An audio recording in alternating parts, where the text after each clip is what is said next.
Welcome back to Venture Onward. Today I plan to discuss the Flash's daughter has the perfect mentor and how Wally uncovered a speedster more powerful than him.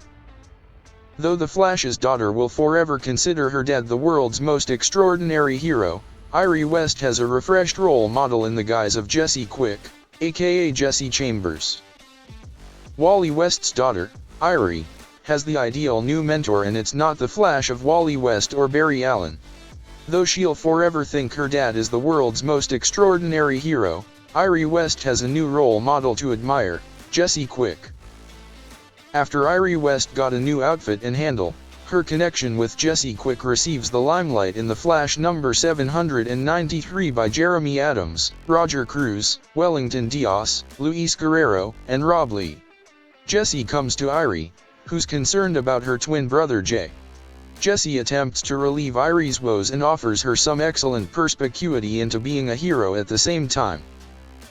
Heroes are heroes because they don't back down from a fight, states Jessie. She speaks to Irie as she knows this because Jessie's parents were superheroes like her.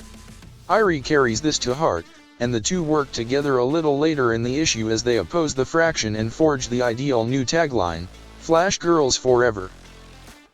Though bookworms of this Flash run understand that Irie is fated to evolve into the Flash of tomorrow, that doesn't suggest she doesn't require Jessie Quick's suggestion in the present, particularly with the immense danger the whole Flash family is up against.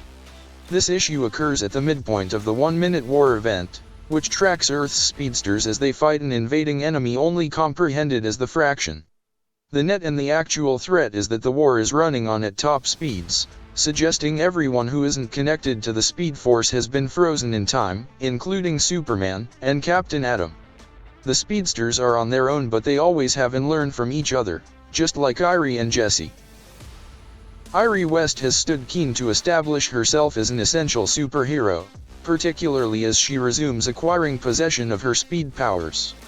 Every good superhero requires a mentor, and Irie has undoubtedly learned and will discover abundance from her father, present Flash Wally West. But Jessie Quick is the ideal alternative for Irie's new mentor. They convey comparable experiences as the children of superheroes and are the sole two long-term Flash girls in this group of speedsters. Though gender isn't the defining element in every outstanding mentorship, it's comforting to see Irie bind with and understand from a sisterly figure so considerably so that peaks of the forthcoming show Irie sporting jacket just like Jessie's. One of 1-Minute War's admittedly numerous forces has been the event's awareness of character connections, and this case resumes the direction with this unplanned, though extremely welcome, pair. Hopefully, this isn't the final time bookworms see Irie West and Jessie Quick teaming up against those that oppose villainy or something that regard, even as Irie resumes to retain from her father. The Flash number 796 marks the end of the series, 1-Minute War, event. In this story arc, where Linda is pregnant, the Fraction strikes Earth, a Speed Force-powered alien race that overwhelms worlds in moments, using speedsters as living batteries for its weapon. In the earlier Flash number 792, Impulse, aka Bart Allen, and Kid Flash, aka Wallace West, liberate one of these seized speedsters. Still, the latest issue vehemently indicates that this is Wally and Linda's unborn child.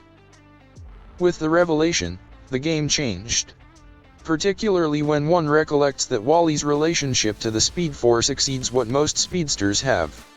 He can never be cut off from it because he presently taps into its control. If Vel is more powerful than Wally, his relationship with the Speed Force is more significant. It would cause him the most challenging opponent the Flash family has ever met. As shown in Chapter 1, Past, from the Flash 1-Minute War Special number 1, Vel Anthro was the first trial subject to utilize technology to harness the energy of the Speed Force. While it was believed that Vel was just enriched by the harness he sported, it was shown that the Speed Force had shifted him into a breathing conduit. Moreover, based on Wally's short inspection of Vel, he is more potent than Wally. It is significant, as there has never been a genuine speedster who transcends Wally. The only explanation that Vel failed the struggle is that Wally didn't give him sufficient time to utilize his abilities to their maximum impact before ensnaring him. Nevertheless, It is worth contemplating the more significant importance of a speedster who is quicker than Wally. It's a Flash mythology shakeup that could have far-reaching consequences. First, it is essential to recognize that there have been numerous moments when Wally has been defined as the fastest speedster in the DC multiverse. Of course, as new things about the multiverse are found, the sustainability of this message becomes uncertain, and currently, it appears that Wally has been struck off the pedestal. What's genuinely disturbing here is how difficult Vel becomes as a result.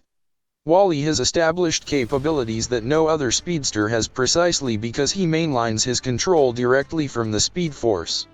With this rope, he has torn off some fantastic accomplishments. It has retained sharing and carrying the momentum of others, discontinuing the Earth's movement and even outracing Black Racer. Wally has some remarkable powers.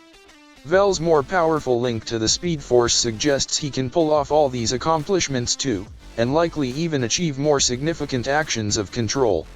Vel has yet to do so because his Empire's culture required that Vel hide his actual position, stopping him from getting the real possibility his ability could afford him. Fortunately, he was detained before he could figure this out.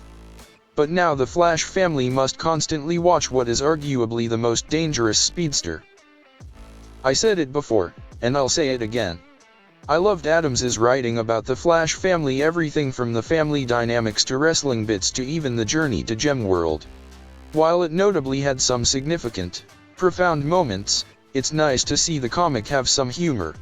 My only two complaints about the comic issues are that 1. There aren't enough pages to add to the story. And 2. Adams wasn't given a spin-off book that can star one of the other Flashes. The only problem with this is that Adams has a couple more issues left before handing the reins to another writer. I'm sure the next person writing The Flash will do a fantastic job. Still, I like to see where Adams is taking The Flash, and I don't think the few issues he has left will not accomplish that. I never thought anyone wouldn't be better than Joshua Williamson's run at The Flash. Who, by the way, is a terrific writer, but then I came across Adams' work, and I was just blown away. I wish DC Comics would give him more room to write a second story in the Flash comics, similar to what they do for Nightwing. Well, that's about it for now. The Flash number 796 is available now from DC Comics. Until next time, venture onward. Thank you for listening.